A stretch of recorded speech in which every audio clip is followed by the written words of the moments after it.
There are no screams in the warp, only echoes that tear across eternity. To fall into the talons of Slaanesh is not merely to die, but to unravel, flesh and soul peeled apart in exquisite torment that feeds the Dark Prince's hunger. Imagine a world where sensation is weaponized, where pain is sculpted into ecstasy, and the boundary between the two dissolves until the victim no longer knows if they are suffering or ascending. This is what it means to be claimed by Slaanesh. Not an ending, but a transformation into eternal agony. Before we descend into this abyss of terror and temptation, remember to stand vigilant with us. Like this chronicle, share it with fellow lore seekers, and subscribe so you never miss another glimpse into the dark corners of Warhammer 40K. Every voice added strengthens our bastion against the consuming madness of the warp. There is no warning when the Dark Prince chooses you, no omen written in the stars, no prophecy whispered in cathedral vaults. There is only silence. It is the kind of silence that gnaws, unnatural in its depth, pressing against the ears until the absence of sound itself becomes suffocating. That silence follows the victim into unconsciousness, wrapping them in darkness, and when they awaken, it is still there, heavier, more alive than before. The first sensation is not pain, but distortion. The body feels strange, as if it no longer belongs. Breath cuts sharp inside the lungs, each inhalation too loud, too jagged. The skin prickles with unbearable intensity, as though every pore has been pierced with needles. Even the faint rustle of fabric against the arm feels like razors drawn across exposed nerves. Nothing has been touched, and yet the victim is already flayed within their own perception. Shadows move around them, graceful as dancers, cruel as predators. They do not speak at first. The silence is their language, and it says more than words ever could. The victim tries to cry out, to demand release, but the sound that leaves their throat is grotesquely magnified. What should be a ragged plea explodes in their skull like thunder. The voice they once trusted betrays them, transformed into something alien and terrifying. Sight does not bring comfort. The chamber is dim, but every glimmer of light burns too bright, each spark lancing into the eyes until tears spill freely. The tormentors who stand just beyond the glow are half-seen silhouettes, shapes that seem to flow and twist, never settling into forms that can be named. Perhaps they wear masks. Perhaps their faces are carved into beauty so hideous the mind refuses to remember. Each glance is worse than the last, as though every heartbeat redraws their figures into new nightmares. The victim begins to realize the trap. There are no shackles. None are needed. The very act of existing in this place is bondage enough. The senses once trusted are now enemies. Sound, light, touch, every fragment of reality has been sharpened into weapons. The tormentors know this and they wait. They let panic bloom on its own. Let the victim stumble within the prison of their own body. There is artistry in patience, and patience is something Slaanesh's servants wield like a scalpel. Time itself twists. Moments stretch into eternities, then collapse into nothing. The victim blinks, and hours seem to vanish. Or perhaps it is seconds. Their body shakes with adrenaline, heart pounding like a war drum, yet the tormentors remain motionless. Or do they? Sometimes they are at the edge of vision, sometimes impossibly close, their breath brushing against the victim's skin without ever touching. The uncertainty is worse than the certainty of pain. Then comes the first true contact. It is nothing more than a fingertip along the cheek, a caress so light it should barely register. But in this place, under the Dark Prince's gaze, it detonates like fire. Flesh convulses at the touch, nerves screaming, mind reeling with contradictions. Was it agony or was it bliss? The body cannot decide, and in that hesitation, the soul falters. The victim gasps, a sound that echoes like a choir of broken voices. Laughter follows, soft at first, then rising like music, layered and complex. It is not cruel in the way mortal laughter is cruel. It is worse, warm, inviting, melodic. It tempts the victim to listen, to surrender, to believe that this torment might be something more, something transcendent.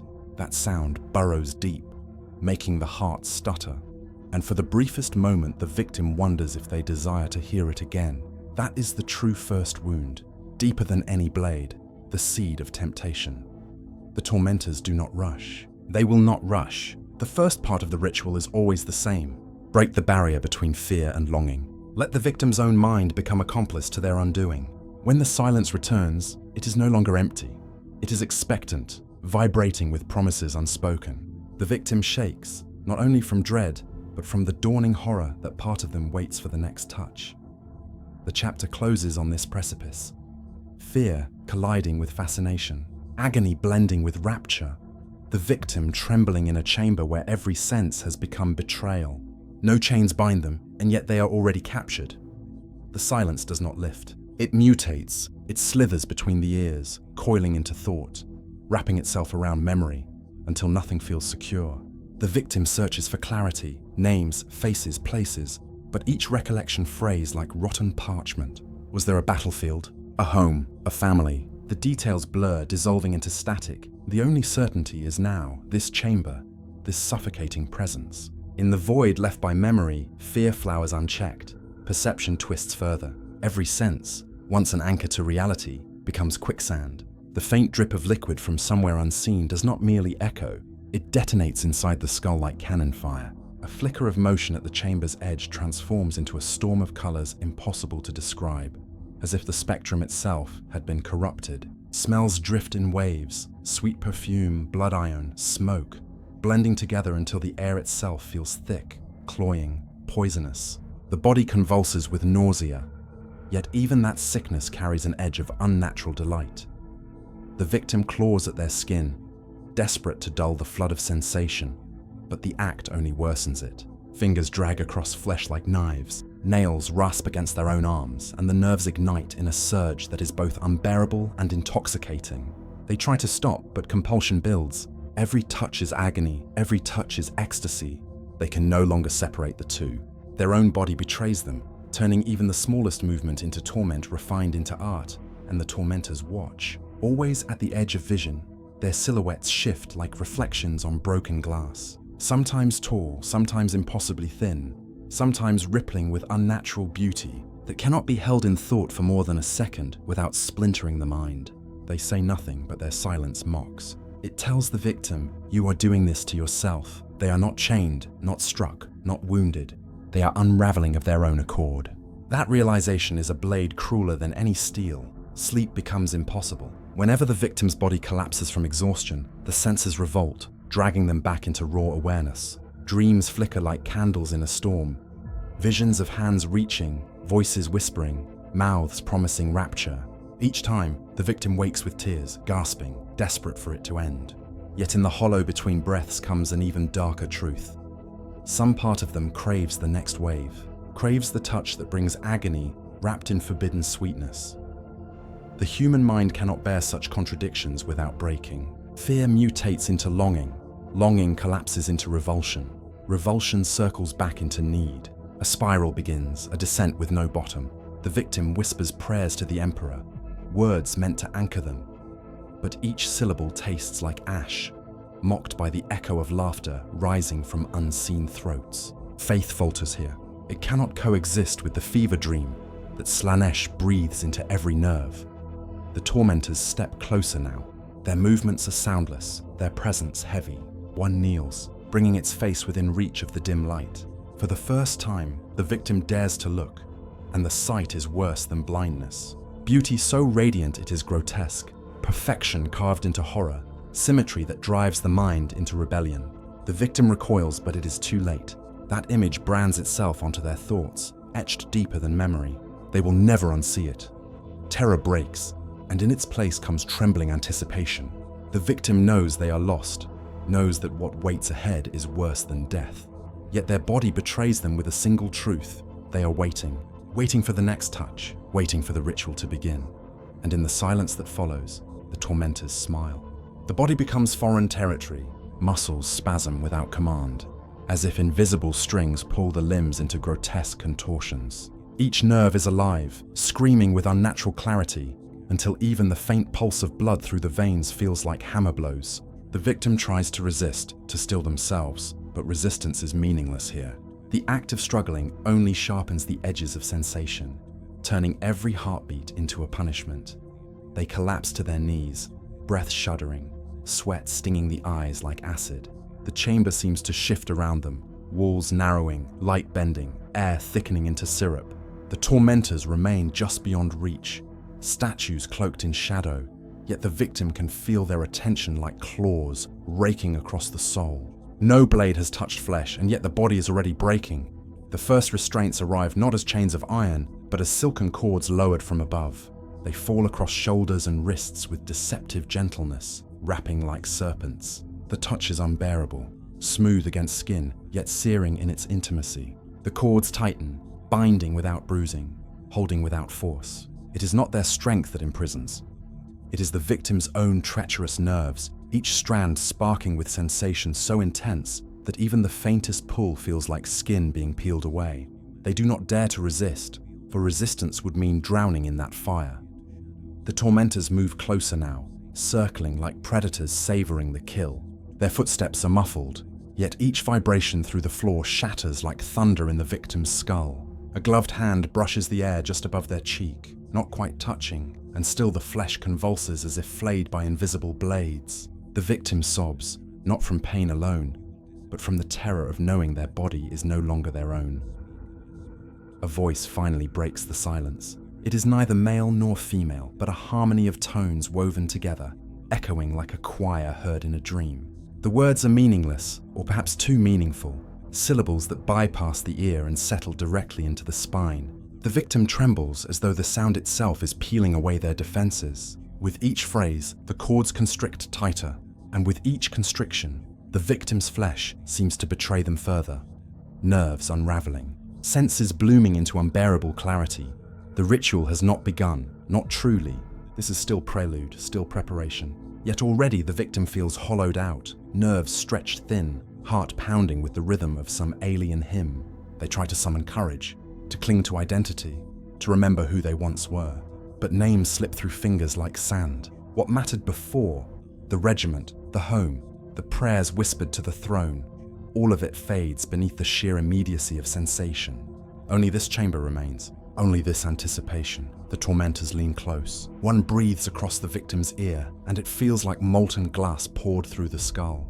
Another's hand hovers above the chest, fingers spread like talons, and the heart stutters as if gripped by an unseen fist. The victim knows then, with sickening clarity, that the true torment has not even started. What they feel now is nothing but the overture. The cords lift them upright, pulling them into a posture of unwilling reverence, arms outstretched, head tilted back toward the shadows above. The chamber hums with a resonance that is not sound, but sensation itself, vibrating in the marrow of bone. The tormentors stand ready, tools glinting in the dim glow, and the victim finally understands the truth. Their body is no longer theirs. It is a canvas, and the first stroke has yet to be drawn. The chamber is no longer silent. It thrums with ritual, a pulse that comes not from any visible source but from the very air itself, as though the walls breathe in unison with the tormentors. The victim, suspended in cords of silk that constrict with every shudder, dangles in a posture of unwilling devotion. Around them, the figures of the tormentors step forward at last, revealed in fragments of dim light. They are not crude butchers. Their movements are deliberate, rehearsed, liturgical. Each gesture is grace incarnate, as if every tilt of the head, every turn of the wrist, is part of an ancient choreography designed to honor their god. They wear robes woven with iridescent threads that shimmer in impossible hues, colors that shift with every blink until the eye can no longer trust itself. Their masks, carved into expressions of serene beauty, radiate both allure and horror, each face too perfect, too symmetrical, an affront to natural order. To gaze upon them is to feel the fragile walls of sanity strain. The tools are unveiled next. Not crude blades, but instruments laid upon velvet cloth, displayed as sacred relics, hooks fine as needles, scalpels honed to a molecular edge, chains that rattle like chimes, and objects with no clear function, shapes so alien that their purpose can only be guessed by the terror they inspire. The tormentors do not rush to seize them. Instead, they stand in reverence, whispering prayers in a tongue that coils around the air like smoke. Every word vibrates through the victim's bones, an invocation that turns the chamber into a shrine. The victim gasps for breath, each inhalation sharp as glass. They try to avert their eyes, but even closed lids offer no refuge. Colors still burn behind them.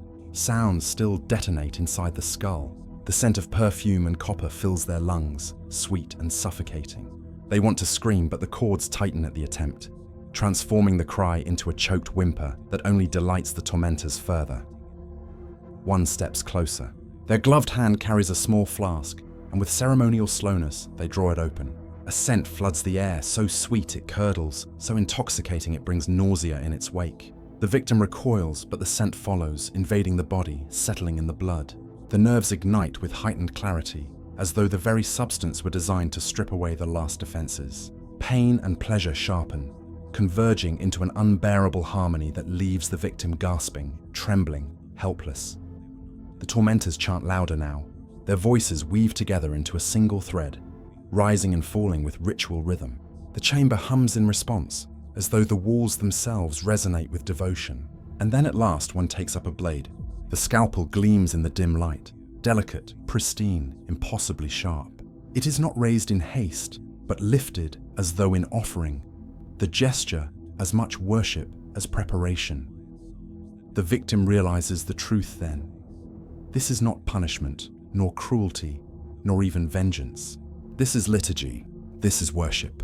Every movement, every sound, every breath is part of a hymn offered to the Prince of Excess. And their body, quivering, restrained, abandoned, is the altar.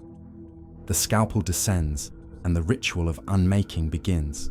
The first cut is not a gash, but a caress. The scalpel glides across the flesh with impossible precision, separating skin from muscle in a line so clean it almost feels unreal. For a heartbeat, there is no pain, only the shocking awareness of vulnerability, the cold air pressing against tissue that was never meant to breathe.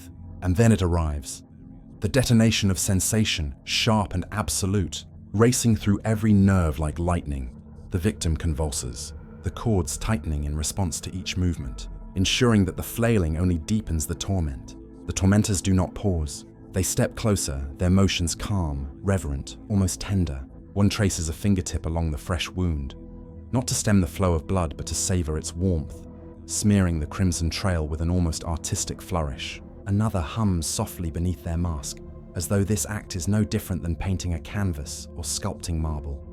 It is not the violence that horrifies, but the artistry.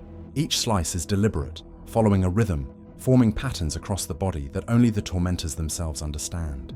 They work in silence broken only by their chants, voices rising and falling like a choir. To them, the victim is not a prisoner, but an instrument, an object to be tuned, reshaped, brought to a crescendo. Every nerve becomes a string, every scream a note in their living symphony.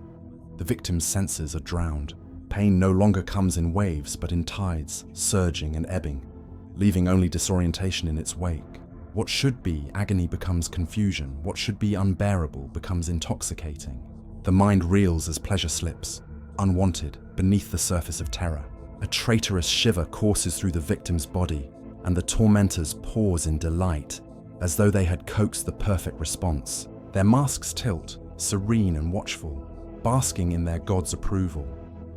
Blood drips in slow rhythm onto the chamber floor, each drop absorbed by the velvet cloth beneath. The air grows thick with iron and incense, filling the lungs until each breath feels like drowning. The instruments change, scalpel for hook, hook for needle, needle for blade so fine they carve without resistance. The skin is peeled back like the petals of a flower, revealed not in haste, but in slow, deliberate unveiling. Each fragment of exposed flesh is greeted with soft gasps of ecstasy from the tormentors, as though a hidden truth has been laid bare. The victim no longer knows where they end, and the ritual begins. Their cries have lost meaning, dissolved into a symphony of raw sound. They feel themselves unraveling, not just in body, but in self. Every slice is a theft of identity. Every layer of skin removed a fragment of humanity torn away. They are becoming something else.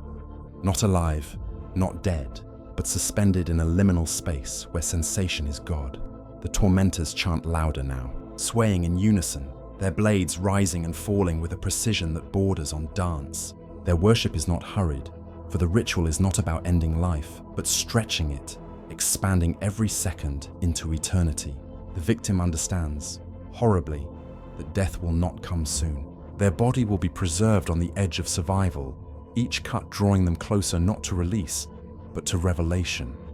And above it all, unseen yet undeniable, the presence of Slaanesh stirs. A shadow in the warp, a whisper in the soul. The god does not watch from afar. The god inhales every scream, savors every quiver of flesh. drinks every heartbeat like wine. The victim can feel it now, the Dark Prince's gaze upon them, intimate and invasive, as though every nerve is a prayer answered, every cry a hymn. The flaying continues, not as punishment, not as cruelty, but as worship. And the victim, despite every desperate denial, is becoming part of the song. The chamber vibrates now with a rhythm that does not come from mortal voices or footsteps. It thrums from the walls, from the very marrow of the victim's bones. The air itself seems to pulse with each beat of the tormentor's chant, as though the stone and steel of the ritual hall have been drawn into the ceremony. The victim cannot tell if their body trembles from blood loss, terror, or the resonance of something greater pressing down upon them. What remains of their skin dangles in ribbons, layered like the torn banners of a battlefield. But the torment does not cease. Where once the blades sought to peel, now they dig and tease at what lies beneath. Muscles are traced like glyphs, tendons stretched like harpstrings, nerves plucked for their shrill responses. Each violation is deliberate, measured, coaxing sensation from places the victim never imagined could feel. The body is no longer merely a vessel of suffering. It is an instrument tuned for divinity. The tormentors sway closer, their masked faces nearly touching, as if whispering to one another in a secret language no human tongue could form. They share knives like painters exchange brushes, hands gliding with a synchrony that suggests they are guided by something unseen. With every incision, their ecstasy grows, their bodies trembling, their breaths ragged, as though they themselves are caught in the same tide of rapture they inflict. The victim gasps for air, but even breath is stolen by the ritual. Inhalations taste of incense, metallic tang, and something sweeter, something intoxicating that sinks into the mind like venom. They feel their thoughts slipping, fragmenting into colors, shapes, and sounds. Pain and pleasure blur, indistinguishable, until there is only sensation, raw, searing, endless. They hear themselves laughing, or perhaps screaming, the sound fractured beyond recognition. And then comes the voice, not external, not through ears, but resonating in the soul itself, a whisper smoother than silk, sharper than glass. It speaks no words, yet the meaning is clear: surrender. The victim realizes with a terror beyond comprehension that the god is here, not just watching, not just savoring, but intruding. Slaanesh breathes through their nerves, hums through their marrow, drinks through their veins. The Dark Prince is inside them, peeling away not just flesh, but thought, desire, identity. The tormentors fall to their knees, blades held aloft in offering.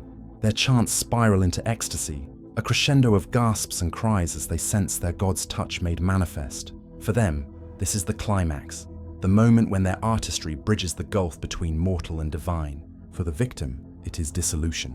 They are no longer certain what part of them belongs to their own will. Even agony feels distant, absorbed into the ocean of sensation that swallows them whole. The flesh tears, the body quivers, but the soul begins to fray. Each nerve cut is not just pain, it is a tether snapped. The self scatters like ashes in a storm, drawn toward the abyssal gravity of the warp. The victim knows they are being consumed, not simply by tormentors or ritual, but by the very god their tormentors serve. They are not dying. They are becoming a hymn, a fragment of the endless chorus that is Slaanesh. And in that realization, for a fleeting heartbeat, comes the most horrifying truth of all. A part of them welcomes it. The body dangles on the edge of collapse, yet it does not fail. The victim's heart thrashes like a caged animal, lungs gasp raggedly, but every faltering beat is prolonged, every failing breath coaxed into continuation by forces beyond mortal science. By all natural laws, they should be dead already, yet here they remain, suspended between existence and erasure, held upright by cords and the will of something greater. Death is denied because death would be release, and release is forbidden. The chamber around them seems to dissolve. The flickering candles burn brighter, their flames stretching into serpentine shapes that coil and twist like living things. The walls ripple like fabric, shadows bending at unnatural angles, as though the material world itself is warping to accommodate the presence that has entered it. The tormentors bow low, trembling, their hands stained crimson to the elbow, their blades glistening wet. But their reverence is not directed at their work. It is directed at the air, at the shimmering pressure that thickens every breath, at the unseen presence suffusing every heartbeat. The victim feels it most of all. Not pain, not anymore. Pain has become too simple a word, too fragile a vessel for what courses through their nerves. This is sensation magnified beyond measure, stretched to infinity until agony and rapture are indistinguishable. Every shred of flesh sings, every nerve hums. Their body is no longer their own, but a living choir of raw experience, and its song is for one listener alone, and that listener answers. The whisper returns, not with words, but with intention. The voice slides into thought like a blade into silk, severing certainty from self. It presses images into the victim's mind. Gardens of impossible beauty where flowers scream as they bloom, palaces of ivory carved from the bones of fallen empires, oceans of faces staring upward in ecstasy and despair. These visions are not offered, they are imposed, woven into the fabric of the victim's mind until they can no longer distinguish dream from memory. The tormentors rise again, moving as though entranced, their bodies swaying in rhythm to a melody only they can hear. They carve not to wound, but to guide. Each incision a channel through which sensation flows more freely. Each cut an opening through which their god can seep deeper into mortal flesh. The victim shudders as something alien coils inside them. Not a physical thing, but a weightless presence, a consuming awareness that spreads through every limb. And then comes the horror, the laughter, not their own, not from the tormentors, but from within the marrow of their bones. It begins as a vibration, a tremor, until it resonates fully, a sound that is both joyous and monstrous, beautiful and obscene. It is the laughter of Slaanesh, resonating through their being, claiming them piece by piece. The victim realizes with soul-crushing clarity that they are not merely being destroyed. They are being remade, sculpted into something beyond mortal understanding. The body trembles on the edge of collapse. The soul trembles on the edge of surrender. And through it all, the god waits, patient, indulgent, savoring the moment when resistance will finally break. The tormentors no longer need their blades. Their hands hover above the victim's skin, trembling as though charged with unseen fire, and the body responds as if cut. Nerves ignite, muscles convulse, and the victim screams without understanding why, because nothing touches them, and yet everything does. The ritual has moved beyond flesh. The torment is no longer confined to the body. It has breached into the soul. The chamber becomes a blur of color and sound, walls melting into rivers of crimson light, shadows unraveling into serpents that coil and hiss. The candles roar higher, their flames merging into shapes that resemble faces, countless faces, each frozen mid-ecstasy, mid-agony, mid-prayer. Their mouths open and close in silent chorus, and the victim cannot tell if they are hallucinations or witnesses drawn from the warp itself. Inside, identity unravels. The victim grasps for memories, names, places, moments of ordinary life, but each one slips through their fingers like ash.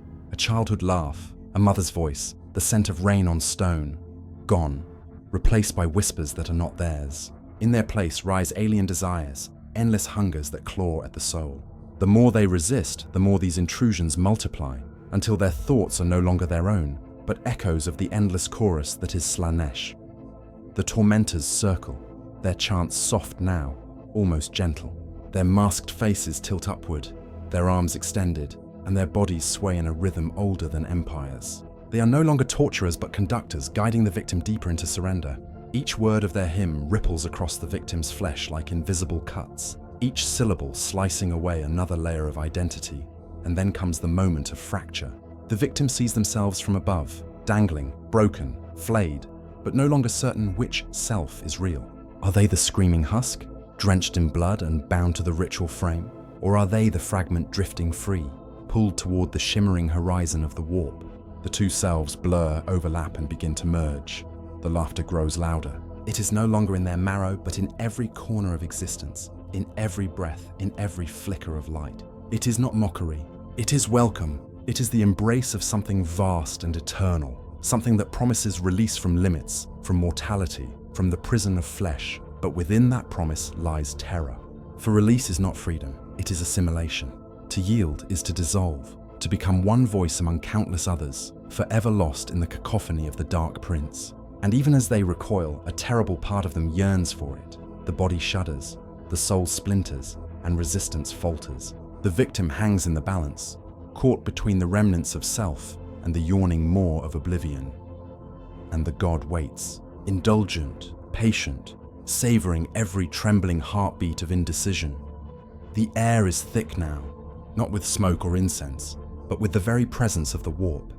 It presses against the skin, slides into the lungs, curls around every thought like a lover's hand and a strangler's grip at once. The tormentors kneel in perfect unison, their heads bowed, their hands trembling with devotion.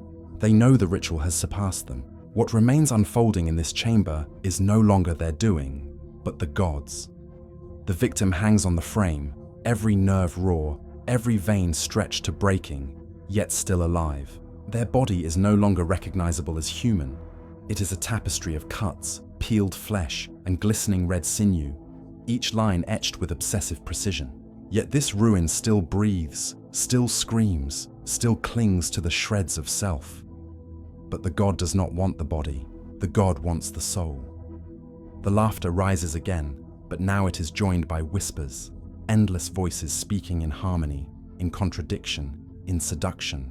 Some plead gently, "Give in, you deserve this release." Others command with brutal certainty, "You are mine, and you have always been mine." They speak in the voices of loved ones, of comrades, of strangers long forgotten. They speak in the victim's own voice. The victim claws for a memory, any memory untouched by this storm. A name, a home, a single moment of purity, but every image is corrupted. A mother's smile becomes a leer, a friend's embrace twists into hunger. Even their own reflection in memory sneers back at them with mocking delight. There is no safe place left, no corner untouched, no sanctuary in thought. The tormentors sway, chanting softly, their words weaving a net that binds the victim tighter than any chain. Their song promises both ending and eternity, annihilation and apotheosis. The victim realizes the truth with a clarity sharp as glass. They will not be allowed to die. Death is too clean, too finite, too merciful. Slaanesh does not want an ending. Slaanesh wants a continuation. Endless unraveling. Infinite surrender. A soul stretched across eternity like skin on a frame. The pressure mounts. The voices scream and sing in unison. The body quivers on the brink of collapse. And then, stillness. The victim feels themselves drifting, weightless, untethered. They look down and see their body hanging below, carved and ruined, yet still alive. And they understand. The ritual has reached its true purpose, to draw the soul out, to peel it as carefully and cruelly as the flesh. They are being flayed alive in essence, stripped layer by layer until only the raw core remains. The presence of the god closes in, vast and intimate. A smile felt, not seen. A hand that caresses and crushes in the same motion. The laughter softens, turns tender, becomes an invitation. And the victim knows the final choice is no longer theirs to make. The soul hovers between the ruin of flesh and the yawning abyss beyond. Time fractures, moments stretch into eternities, eternities collapse into single breaths. The victim no longer knows if seconds or centuries pass as they drift, suspended on the edge of surrender. Below, the body trembles, blood soaking into velvet, chest heaving shallowly. Above, or perhaps within, the warp pulses like a heartbeat, vast and inexorable, promising both annihilation and transcendence. It is here that Slaanesh reveals the truth. Not with words, for words are too small, but with sensation. A flood of beauty and horror pours into the victim's soul. They see worlds draped in silk skies, oceans that sing with voices sweeter than any choir, spires of glass and bone that stretch into eternity. They feel pleasures beyond comprehension, raptures so pure they threaten to dissolve identity in an instant. Yet entwined with them are visions of despair, bodies broken into art, screams strung together as symphonies, empires devoured in orgiastic hunger. Delight and ruin are one, beauty and atrocity are inseparable. The tormentors bow lower, pressing their foreheads into the blood-slick floor. They are no longer needed, and they know it. Their part is done. The god attends now directly, every nerve of the victim vibrating with the presence of the Dark Prince. The ritual chamber itself fades, its walls stretching and tearing, revealing glimpses of impossible vistas, gardens blooming with flesh, skies raining crimson stars, rivers of liquid ecstasy and torment. This is the true domain, the heart of Slaanesh's endless dominion. The victim is drawn toward it, inexorably, like a moth toward flame. And yet within them a fragment resists, a whisper of the self that clings to life not out of hope, but out of terror of what lies ahead. They know that stepping fully into this realm means becoming more than prey. It means becoming part of the god. Their every sensation, every cry, every heartbeat would feed the Dark Prince forever. But the god is patient. The god does not demand. The god entices. The laughter that once mocked now soothes, wrapping around the victim like velvet chains. The voice, seductive, countless, infinite, does not command surrender. It promises that there will never again be silence, never again be emptiness, never again be the cold solitude of mortality. In Slaanesh, there is only sensation, eternal and boundless. The victim quivers at the edge. They can feel the pull of that promise. And in the stillness before surrender, they realize with dawning horror that the question is no longer if they will yield, but how much of themselves will remain when they do. The veil tears open. What was once a chamber of blood and shadow becomes a gateway to infinity, and the victim is pulled forward, helpless against the current. The tormentors vanish into insignificance, their forms fading like smudged paint, until only the presence of the Dark Prince remains. The warp stretches out in every direction, endless and intimate, a horizon that curves back upon itself, filled with colors the human mind was never meant to see. The soul feels its edges fray. What was once contained, shaped, and singular now begins to unravel like silk torn thread by thread. Each fragment is drawn into the greater tapestry, not lost, but absorbed, woven into a symphony of sensation that has no end. The victim hears themselves scream, but the scream does not fade. It multiplies, echoed by countless other voices, some familiar, some impossibly alien. Together they form a chorus that shakes the very fabric of thought.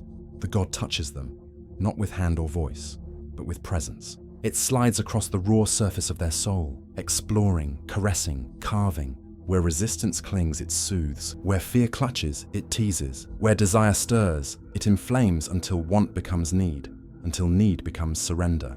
The victim can no longer tell if they are being devoured or exalted. Perhaps both. Perhaps the two are the same. Visions coil tighter. They stand in halls of crystal, where walls pulse with heartbeats. They walk through gardens where each flower blossoms with a face, moaning softly as petals peel away. They see oceans that rise and fall in rhythm to their own pulse, waves crashing in ecstasy and despair. Every vision is overwhelming, every sensation infinite, and yet none of it is enough. Hunger gnaws at them, not hunger for food, nor for survival, but for more. More sensation, more sound, more touch. And this hunger is not their own, it is the gods. They realize too late that they have become the vessel of it. Each cut, each scream, each trembling nerve was not just torment but initiation. Their soul is reshaped into a conduit, a living hymn to Slaanesh. They no longer simply feel, they channel. Every flicker of agony is drawn through them, refined, and poured into the waiting god. The laughter swells, thunderous and intimate, rattling through every corner of existence. And for the first time, the victim feels a horrifying sweetness, relief. Resistance ebbs, the struggle weakens. The god's embrace is suffocating and eternal. Yet it carries with it a perverse comfort, that they will never again be alone, never again untouched, never again silent. And so the soul begins to slip, thread by thread, into the waiting tapestry of the Dark Prince. The unraveling quickens. What remains of the victim's soul is stretched thin, each strand plucked like the string of a harp, resonating in harmony with the chorus of countless others who came before. Every note vibrates with ecstasy and despair, weaving them deeper into the eternal hymn of the Dark Prince. There is no silence now, only the ceaseless music of sensation, rising and falling in endless crescendos. Familiarity slips away. The victim can no longer recall their name, their face, the shape of who they once were. These fragments crumble like dust in a storm, scattered into the warp. What replaces them is alien yet intoxicating, a flood of desires that are not their own, urges without boundary, pleasures without end. The self becomes porous, invaded by hungers vast enough to swallow suns. The visions intensify. They stand in a palace whose walls are made of mirrored flesh, each reflection writhing with versions of themselves in every state of rapture and ruin. They see battlegrounds where warriors slaughter one another, not for conquest, but for the ecstasy of each wound given and received. They hear symphonies composed from screams, each note piercing and perfect, arranged into melodies so beautiful they drive the mind to madness. And yet, within this torrent, a faint echo clings to them, a whisper of self, fragile and stubborn. It resists dissolution not with strength but with memory. A single moment surfaces, flickering weakly against the tide. A quiet dawn, the scent of soil after rain, the sound of a friend's voice calling their name. That name, the last tether to who they once were, burns faintly, defiant against the darkness. Slaanesh notices. The god's presence coils tighter, indulgent, amused. This resistance is not an obstacle, but a delight. The god savors it, knowing that breaking it will be sweeter than any willing surrender. The laughter returns, velvet and cruel, caressing the last shard of self with promises and threats intertwined. Yield and be endless. Resist, and I will stretch you across eternity until your resistance itself becomes my music.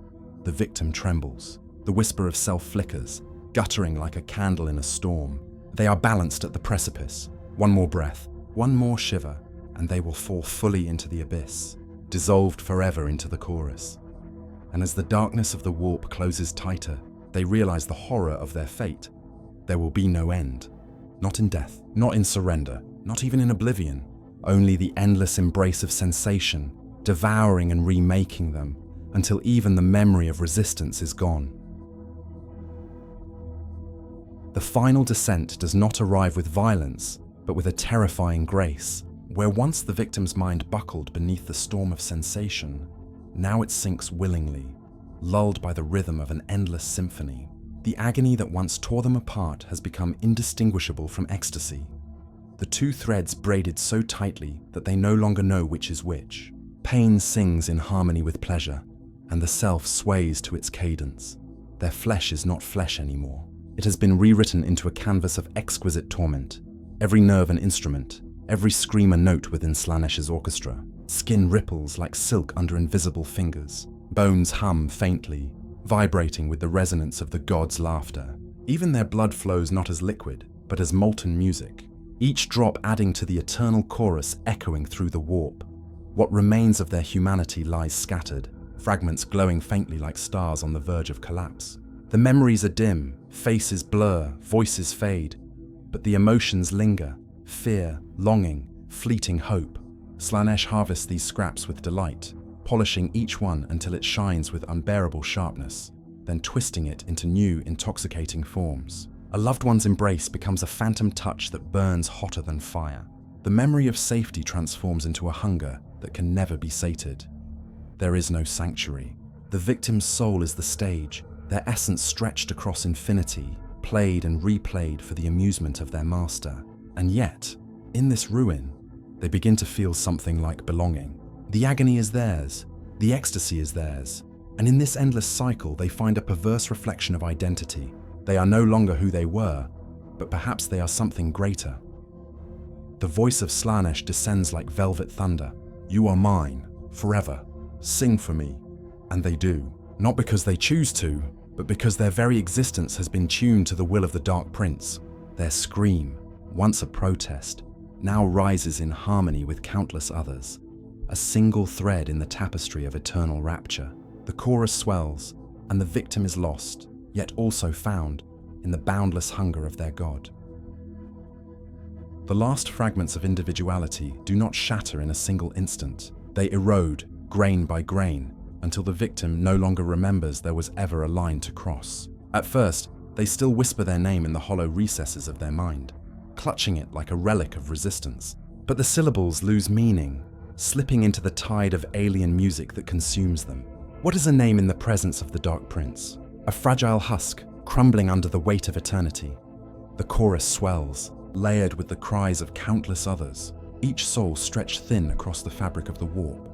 Some wails are sharp with terror, others rich with bliss, yet together they blend into one endless hymn. And in that hymn, the victim hears echoes of their own voice, multiplied, distorted, reflected back in harmonies too vast to comprehend.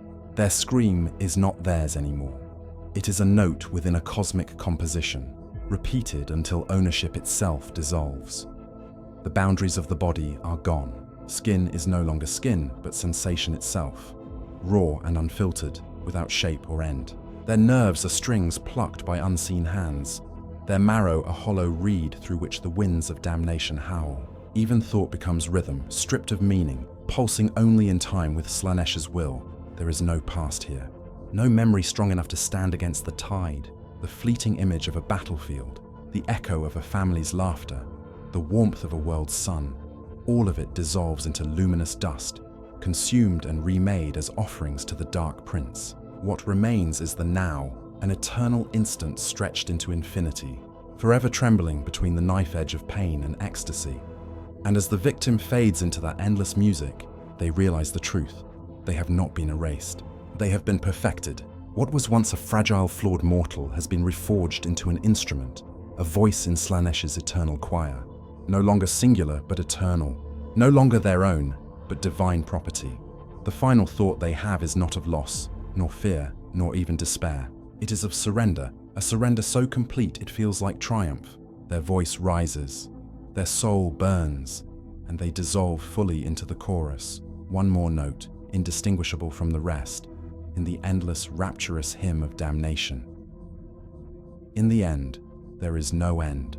What mortals call finality, the hush of the grave, the stillness of death, does not exist here.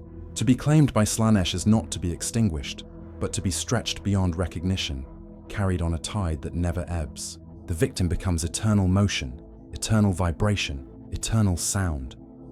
The Dark Prince does not forget, nor does he release.